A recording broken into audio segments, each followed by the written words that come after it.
How do reality TV shows care for their stars? Left to right, Mike Thalassitis, Sarah Goodhart, Jonny Mitchell. Mike Thalassitis was found dead in a park in North London. Jonny Mitchell says he did not receive enough aftercare when he left Love Island. Adam Collard says he was looked after by Love Island. Adam says having ex-girlfriend Zara McDermott around during personal appearances helped him. Sarah Goodhart appeared in Series 14 of Geordie Shore. Sophie Kasaei is represented by Joanna Leeson.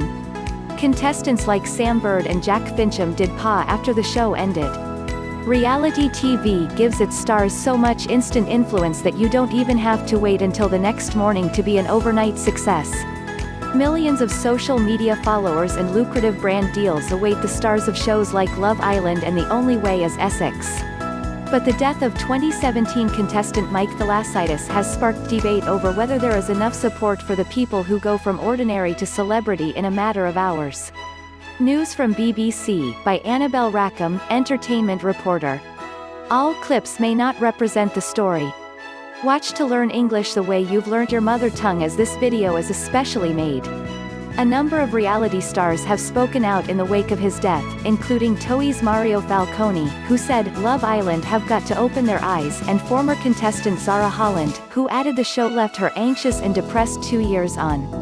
ITV, which broadcasts Love Island, has promised to provide more support in the wake of Thalassitis' death. In a statement, the broadcaster said it would extend support processes to offer therapy to all islanders and not only those that reach out to us. We will be delivering bespoke training to all future islanders to include social media and financial management. Former contestant Olivia Atwood, who dated Thalassitis on the show, has defended Love Island, suggesting there were several factors in his death and not just the pressures of fame. People are angry and they want someone to blame, she told The Sun. Mike was in turmoil and a lot of his problems weren't to do with Love Island at all.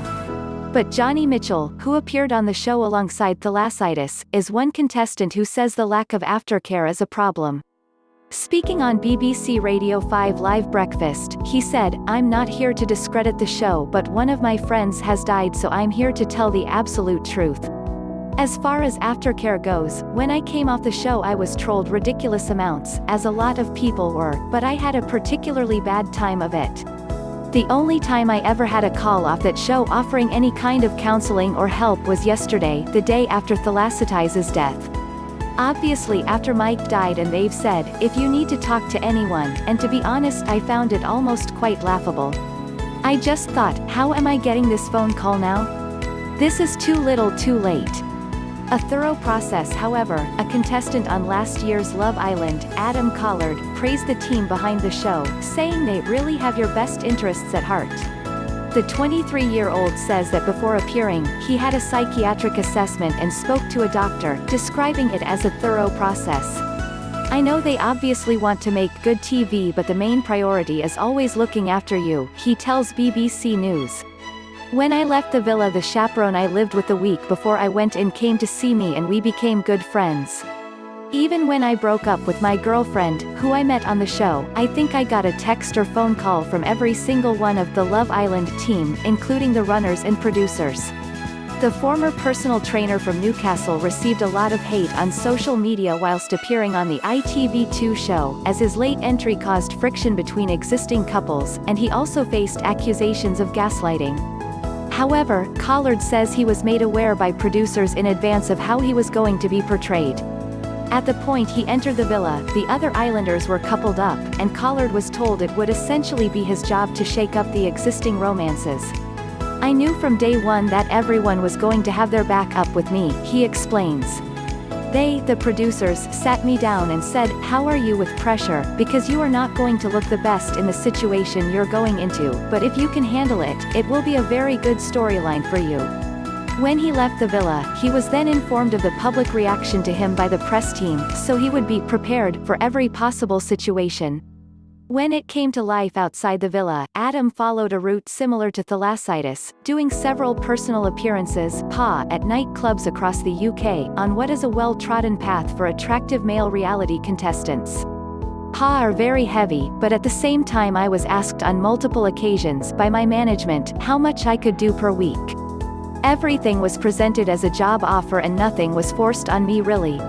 Love Island isn't the only reality show to have faced scrutiny for the treatment of cast members.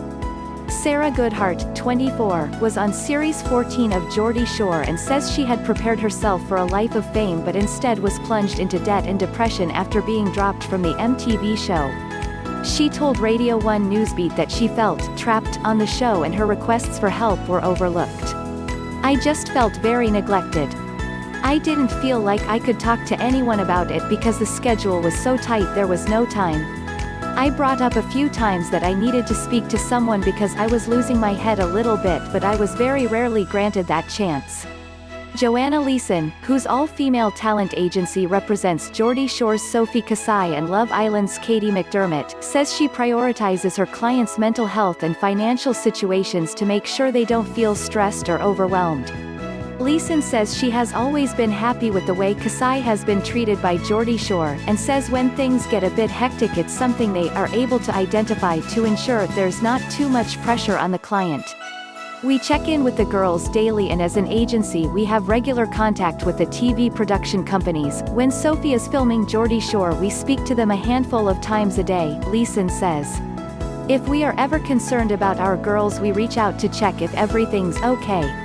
In light of Love Island's promise to help its contestants with financial advice, Joanna says this is something her agency already does.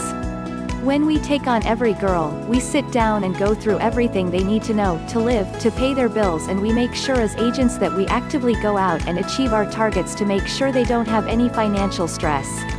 Collard says that, while he felt he had a realistic understanding of the pressures involved, the sudden fame still takes its toll. The tours are a lot of pressure and it's quite a lonely time too, he says. You're jumping from city to city and 3,000 people are watching you and then you're back to your hotel room by yourself. Collard adds that having that lifestyle can be difficult, but doesn't think anyone's to blame for the burnout reality stars can feel. He adds that there is a stereotype with young men especially, who feel like they can't speak to anyone. The girls from Love Island are very supportive of one another, they comment on each other's pictures on Instagram and big each other up, it's quite nice. But you rarely see the boys do that, it's like you've almost got too much pride to speak out because you think, oh well I shouldn't be feeling like this, I've got all this fame and money, why should I feel down?